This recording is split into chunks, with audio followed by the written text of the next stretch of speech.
Hello everyone, एक बार फिर से आपका अपने यूट्यूब चैनल मैथ्स विद चंदन में स्वागत है। तो आज का हमारा जो टॉपिक है वो प्रैक्टिस सेट 38 को हम सॉल्व करने वाले हैं। चैप्टर नंबर 9 है direct proportion and inverse proportion, standard 7 का। मैं इस चैप्टर पे पहले भी एक वीडियो बना चुका हूं। अगर आपने वो वीडियो नहीं देखा होगा तो मैं उसका लिंक जो है आपको डिस्क्रिप्शन में दे दूंगा, आप जाकर उस वीडियो को देख सकते हो। तो चलिए, जो हमारे प्रैक्टिस सेट 38 का क्वेश्चन नंबर 1 है वो क्या है देखते हैं। 5 worker take 12 days to weed a field, how many days would 6 worker take. पहले तो आपको निकालना है कि कितने दिन लगेंगे जब आपके 6 आदमी किसी काम को करेंगे। तो और उसके बाद बोला है हाउ मेनी वुड 15 टेक, मतलब कितने, हाउ मेनी वुड 15 टेक मतलब कितने डेज लगेंगे 15 मैन जब 15 वर्कर जब काम करेंगे। तो पहला जो कंडीशन दिया है वो क्या दिया है, 5 वर्कर हैं और कितने दिन में काम कर रहे हैं, 12 डेज में काम कर रहे हैं। ठीक है, ये आपका क्या हो गया, वर्कर हो गया, और ये आपका क्या हो गया, डे हो गया। 5 worker can complete a work in 12 days. तो आपको बोला how many days would 6 worker take, तो आपका वर्कर कितना है, 6 है।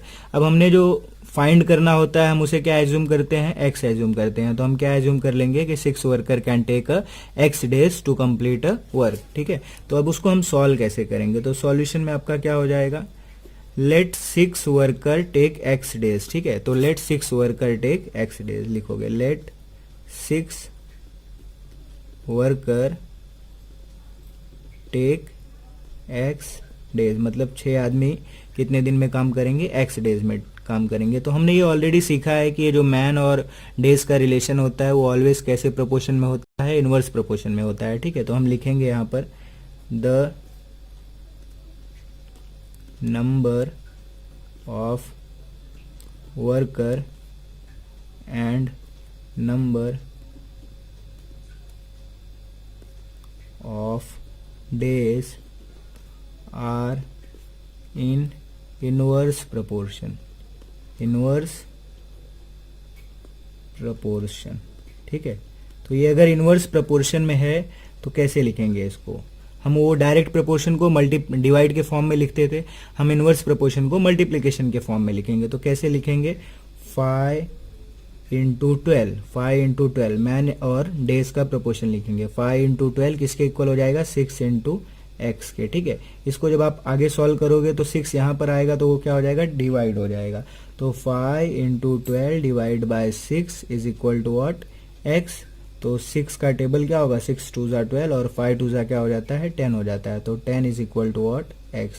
तो कितने आदमी, कितने डेज लगने वाले हैं जब 6 वर्कर काम करेंगे, तो 10 डेज लगेंगे। ठीक है, तो पहला कंडीशन तो हम निकाल लिए। अब जो दूसरा कंडीशन बोला हाउ मेनी वुड 15 टेक, तो अगर मैं यही क्वेश्चन को वापस रिपीट करता हूं कि 5 वर्कर 12 डेज ले रहे हैं तो 15 वर्कर कितने डेज लेंगे, तो 15 वर्कर एक्स डेज लेंगे। अगेन इसको आप लिखोगे जब, तो इसको कैसे लिखोगे, वापस वही इनवर्स प्रोपोर्शन में है तो आप लिखोगे 5 इंटू 12 किसके इक्वल हो जाएगा, 15 इंटू एक्स के। ठीक है, अब ये क्या हो जाएगा, 5 इंटू 12 और ये 15 यहाँ आएगा तो डिवाइड हो जाएगा, तो divide by 15 is equal to x.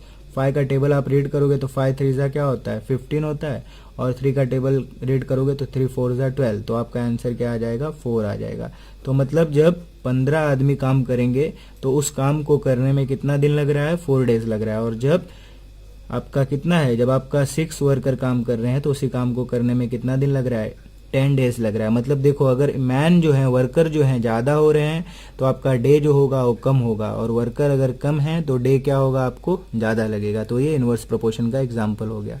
अब जो हमारा एक्सरसाइज का सेकंड क्वेश्चन है वो क्या दिया है, Mohan Rao took 10 days to finish a book reading 40 pages. मतलब मोहन राव है 10 दिन लेता है 40 पेज किसी बुक का रीड करने के लिए एवरी डे। ठीक है, how many pages must he read in a day to finish it in 8 days.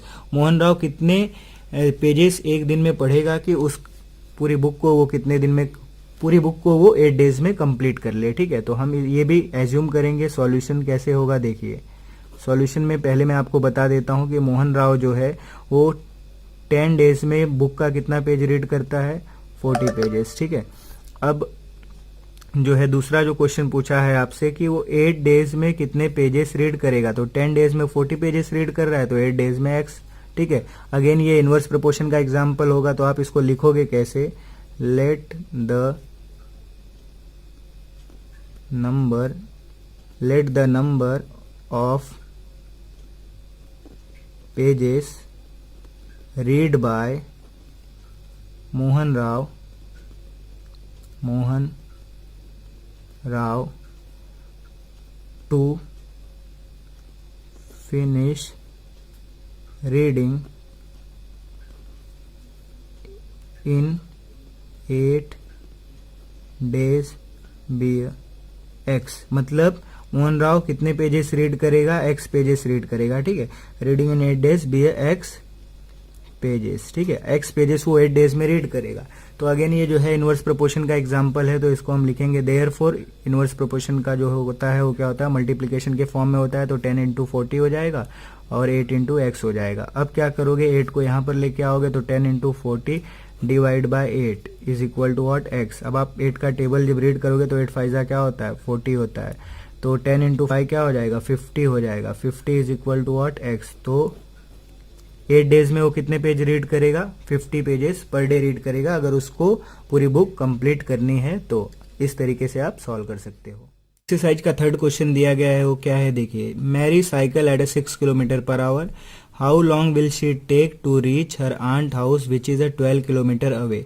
If she cycle at speed of 4 km, how long would she take. तो आपको ये क्वेश्चन में क्या दिया है कि मैरी नाम की एक लड़की है और साइकिल को अपने चला रही है 6 km/h की स्पीड से, जो कि यहाँ पर दिख रहा है देखो 6 km/h की स्पीड से।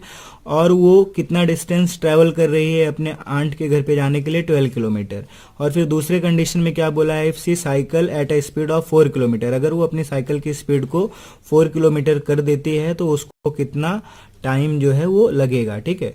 तो इस क्वेश्चन को यहाँ पे हमारे पास दो चीजें दे रखी हैं। पहला स्पीड दिया है और दूसरा जो है वो क्या दिया है, डिस्टेंस दिया है, ठीक है। और आपको टाइम पूछ रहा है, how long would she take. तो आपको कितना टाइम लगने वाला है दोनों ही केस में वो आपको बताना है, ठीक है।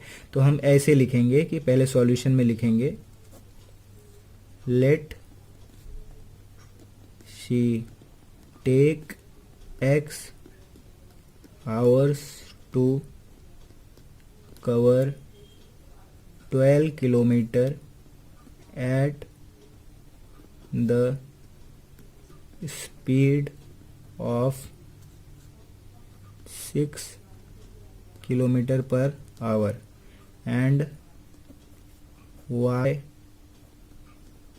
hour to cover the same distance at 4 km/h। मतलब आपको क्या लिखना है कि वो x आवर्स लेती है कितने किलोमीटर ट्रेवल करने में, 12 किलोमीटर ट्रेवल करने में। उसकी स्पीड क्या होगी तब, 6 किलोमीटर होगी। और y आवर ले रही है, कब ले रही है y आवर, जब उसकी स्पीड क्या है 4 किलोमीटर, और उसका जो डिस्टेंस है वो क्या दे रखा है, सेम डिस्टेंस ट्रेवल कर रही है, ठीक है।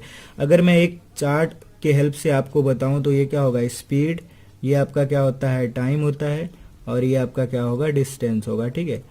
तो अगर ये आप समझने की कोशिश करोगे तो 6 किलोमीटर उसकी पहले स्पीड थी 6 km/h, तो उसको टाइम कितना लग रहा है, x लग रहा है, जो कि हमने एज्यूम किया है।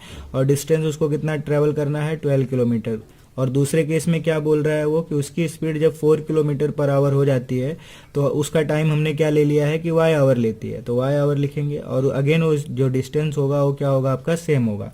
तो ये जो आपका स्पीड, डिस्टेंस और टाइम का जो ये क्वेश्चन होता है वो ऑलवेज इनवर्स प्रोपोर्शन में होता है। कैसे इनवर्स प्रोपोर्शन में होता है कि अगर आप किसी भी बाइक या किसी भी चीज़ की स्पीड बढ़ाते हो तो आपको टाइम जो होगा वो कम लगेगा, और अगर आप स्पीड को कम करते हो तो आपको जो टाइम होगा वो क्या होगा, ज़्यादा लगेगा। तो ये क्या होगा, हमारा इनवर्स प्रोपोर्शन में होगा। हमें दोनों ही केस का टाइम निकालना, हमें एक्स और वाई की वैल्यू निकालनी है। तो चलिए देखते हैं। तो ये इनवर्स प्रोपोर्शन में होगा, और हमारे पास एक फॉर्मूला है। हम जानते हैं कि हम स्पीड इज इक्वल टू क्या होता है, speed into time is equal to what, distance होता है, ठीक है। तो ये फॉर्मूला हम यूज करने वाले हैं। पहले हम x निकालेंगे और फिर y निकालेंगे। तो स्पीड हमारा पहले केस में क्या है, पहले केस में हमारा स्पीड क्या है, 6 है, और टाइम हमारा क्या है, x है, और हमारा जो डिस्टेंस है वो क्या है, 12 किलोमीटर है। ये लिख दिया। उसके बाद क्या होगा, ये 6 वहाँ जाएगा तो डिवाइड हो जाएगा, तो x इज इक्वल टू क्या होता है, 12 डिवाइड बाय 6, तो 6 2 × 12, तो x इज इक्वल टू क्या आ जाएगा, 2 आवर्स, ठीक है। तो पहले केस में उसको कितना टाइम लग रहा है, जब उसकी स्पीड 6 किलोमीटर थी तो उसको 2 आवर्स लगा। अब दूसरे केस में क्या होगा, सेकंड वाला जो केस दिया है आपको 4 दिया है स्पीड, टाइम y और डिस्टेंस 12। तो अगेन यही फॉर्मूला लगाएंगे, speed into time is equal to what, distance, ठीक है। तो स्पीड आपका क्या है 4 और टाइम आपका कितना लग रहा है y, जो कि हमने एज्यूम किया है, और डिस्टेंस तो दोनों ही केस में सेम था, तो डिस्टेंस आपका 12 हो गया। तो अब y इज इक्वल टू क्या हो जाएगा, 12 डिवाइड बाय 4। तो ये क्या हो जाएगा, 4 3 जा 12, ठीक है। तो 4 3 जा 12, तो y is equal to what, 3, ठीक है। इस तरीके से आप सॉल्व कर सकते हो। तो मतलब अगर वो 6 किलोमीटर पर आवर की स्पीड से 12 किलोमीटर डिस्टेंस को ट्रेवल कर रही है तो उसको कितना टाइम लग रहा है, 2 आवर्स लग रहा है। अगर वो 4 किलोमीटर पर आवर की स्पीड से 12 किलोमीटर ट्रेवल कर रही है तो उसको क्या लग रहा है, टाइम 3 आवर लग रहा है। मतलब देखो उसकी स्पीड कम हुई तो उसको टाइम कितना लग रहा है, ज़्यादा लग रहा है। 6 पे 2 आवर लग रहा था, 4 किलोमीटर पे 3 आवर लग रहा है, ठीक है। इस तरीके से आप इजीली क्वेश्चन को सॉल्व कर सकते हो। तो जो अगला हमारा क्वेश्चन है, एक्सरसाइज का लास्ट क्वेश्चन है, वो क्या है, the stock of gain in a government warehouse last 30 days for 4000 people, how many days will it last for 6000 people. तो इसको मैं आपको शॉर्ट में बता रहा हूं, आप जो है इसका स्टेटमेंट खुद ही ट्राई करना, ठीक है। तो ये जो होगा, क्या दिया है कि 30 डेज का वेयर हाउस में खाना था, कितने पीपल के लिए था, 4000। और आपको क्या बोल रहा है, how many days will it last for 6000 people, कितने दिन वो चलेगा जब 6000 पीपल हो जाएंगे। तो 6000 पीपल के लिए हम मान लेते हैं कि x डेज चलेगा, ठीक है। 30 डेज चल रहा था कितने पीपल के लिए, इतने 4000 के लिए, तो x डेज के लिए, सॉरी x पीपल के लिए कितने 6000 पीपल के लिए कितने डेज चलेगा, x डेज चलेगा। तो अगेन ये जो होता है, अगर देखो अगर आदमी बढ़ रहे हैं तो खाना क्या होगा, जो उनका ग्रेन है वो क्या होगा, जल्दी खत्म हो जाएगा, ठीक है। तो ये भी क्या है, इनवर्स प्रोपोर्शन में है। तो ये जो है मल्टीप्लिकेशन फॉर्म में इसको लिखेंगे, तो मल्टीप्लिकेशन फॉर्म में कैसे, 4000 into 30 is equal to x into 6000, ठीक है। अब ये क्या हो जाएगा, 4000 इंटू 30 डिवाइड बाई क्या हो जाएगा, 6000 is equal to what, x. तो ये 30 और 30 गेट कैंसिल। अब ये 6 1 जा 6 होता है, 6 5 जा क्या होता है, 30 होता है, और 4 इंटू 5 मल्टीप्लाई करोगे तो 4 5 जा क्या आता है, 20 आता है। तो x इज इक्वल टू आ गया 20। तो मतलब कितना स्टॉक गेन जो होगा, स्टॉक ग्रेन जो होगा वो चलेगा, कितने डेज चलेगा, जब 6000 पीपल रहेंगे तो 20 डेज चलेगा, और जब 4000 थे तो कितना चल रहा था, 30 डेज चल रहा था, ठीक है। इस तरीके से आप इस क्वेश्चन को सॉल्व कर सकते हो। आई होप आपको ये वीडियो समझ में आया होगा। अगर आपको वीडियो हमारी अच्छी लगे तो आप हमारे चैनल को सब्सक्राइब करें।